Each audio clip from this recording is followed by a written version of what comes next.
So thanks for coming out. I'm one of these guys who always have a hard time fitting in, but I feel like I have more trouble than some people because I was born in the wrong country. My parents are from Korea. I was born in the wrong city in Houston, Texas. And I was born at the wrong time back in the 60s when Houston wasn't as diverse as it is now. And, I'd have these traumatic childhood memories, and I'd be like, these are so traumatic, are they real?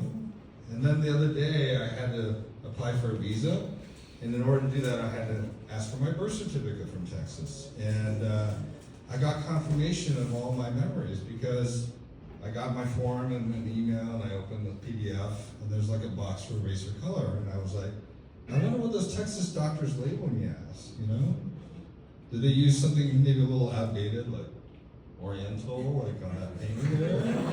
Did they say Asian? Did they call me Korean? No. They just used the word yellow. I was like, oh yeah. That was it. But you know what? I love white people. I especially love my white people, because you guys may not be aware of this, but there are Koreans who think they're white. Take my brother, for example. He drives a Ford F-150. He married a white woman who had a 12-year-old girl and who grew up in a trailer park. They're now divorced. He owns a lot of guns. He voted for Trump. And he's basically a southern white, racist, misogynistic guy, except he happens to be Korean. And then you take my mom, and I try to avoid talking politics with her, but I had to ask her, Mom, why did you vote for Trump in every election? And you know what she told me? She's like, because I feel like he's fighting for me. And I'm like, how do I explain to this little 5-foot-tall Korean woman who lives in Oklahoma that as far as she's concerned, MAGA just means make Asians go away. But I also had a problem because I played the wrong instrument. If you have Korean friends, we all have to learn a musical instrument. There's no choice. And the thing was that my parents were really concerned. I was growing up in Houston, Texas, and they didn't want me to go to public school. And they couldn't afford the fancy private school, but they found an Episcopal school for me to go to. And for some reason, when I started school there in kindergarten, I started learning Highland dancing. And so then when I got to third grade, when band starts, you only have two choices. You could either do the drums or the instrument that I had, which was the Scottish bagpipes. And so, it was a problem. Like, you meet a cute Korean girl, and she's really not that excited about the fact that you run around in skirts on the weekends. But, now I've grown up, and my day job is actually, I'm a doctor. But the problem is that I hate doctors. It's always a problem, like if I forget to be out of town for say the hospital holiday party where every doctor's there. And my wife's a lawyer, and I've been to a lot of lawyer parties, but they're not great. But I'd rather be at one of those than a doctor party. Because all they do is they sit around and they talk about things like malpractice, which sounds about as exciting as it sounds. Or they talk about how they spend their money. And I think that's kind of why I ended up on a urologist boat one time. And it was actually a pretty nice time. Weather was beautiful, sun's out, wind streaming through my hair. But then I started cringing when I thought about what he named the boat, which was the Golden Stream 2. And I'm like, who names their most prized possession after a stinky body fluid? And I just worry about what he named his kids and his pets. But anyway, so it was funny growing up in Texas because here I am. I think my parents must have thought I was really killing it as a funny yellow boy playing the bagpipes because they decided to move our family to Iowa. And I was like, now I got a really new challenge. I thought I knew what white people were like, but then I was in Iowa and I was like, oh my God, that's all there is.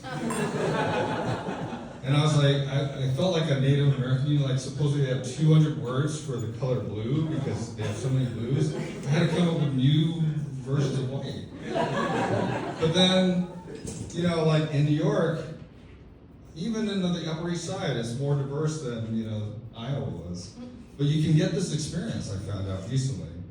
I went to Madison Square Garden, and the entire place was full of white people. The occasion was, it was my wife's birthday, and I took her to a Billy Joel concert. I was like, oh my God. This feels like a white supremacist rally. Except, everybody's like in a good mood, and they're really nice, and they're like singing Uptown Girl. But anyway, I feel like you hear all the time about how it's the end of society because of social media. And I saw a survey the other day of 1,000 Gen Zs and millennials, and they found out some interesting things from the survey. First of all, they found out like more people recognize some influencer by the handle PewDiePie than recognize LeBron James. And then they asked them how many of them are already influencers, and 10% said they were, and then another 50% said they want to be influencers. So maybe it is the end of society. But I think of influencers as those annoying people when you go someplace, like I was on vacation with my wife, and everybody wants to take that picture, that scenic spot, everybody wants the same picture, but there's a line all the time. And why is it? Because there's somebody who's like taking a picture for their social media, and they're like taking the picture, and then they're like, oh, that's not good enough. And everybody ends up having to wait for them. And here's where I have to confess to you that my friends tell me I have no choice but to admit that I'm an influencer because I have almost 800,000 followers on Instagram. So I feel like the next time I see one of these people, I'm just gonna go up to them and say, how you doing? How many followers do you have? 30,000? That's nice. Get the hell out of my way. So anyway, one of the things that I realized that I don't really have any clue about is dating. I did date in college, but I ended up marrying my college sweetheart, so that's really different, I think, from going out and having a job and trying to find someone. And all my friends who are dating these days are on the apps, and they tell me that the apps all suck. And I hear their stories, but I kind of think they have it all wrong, because when the guy doesn't show up for a date, is that really the app's fault? Or like, if you have a great first date with this girl and then you reach out to her and she ghosts you, is that really the app's fault? It seems like the apps don't really suck, it's just people suck. But I was listening to public radio, and there's like this person who's a relationship expert, and he pointed out that especially women are gonna have to adjust to the future because there are way more women in college than men. So these women, if they expect to have a college degree husband, a lot of them are gonna go short. So he thinks that women need to adjust and think lower and younger. Lower like, why not go for the plumber with a cute butt? He's got a good paycheck.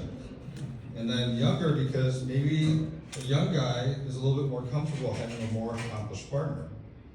And so for the guys in the room, like if you didn't do so well in school, maybe didn't quite finish, there's still hope for you. Just put on some nice clothes, go to the fanciest bar near you, just wait for your sugar mom to pick you up. But now that I'm a bit older, I have the joy of having full adult children who can't stand my stylishness. Like the other day, my daughter was looking at me and I was wearing some Yeezys, and she was like, Dad, those don't work for you. And I was like, honey, they're working perfectly. I got them to piss you off.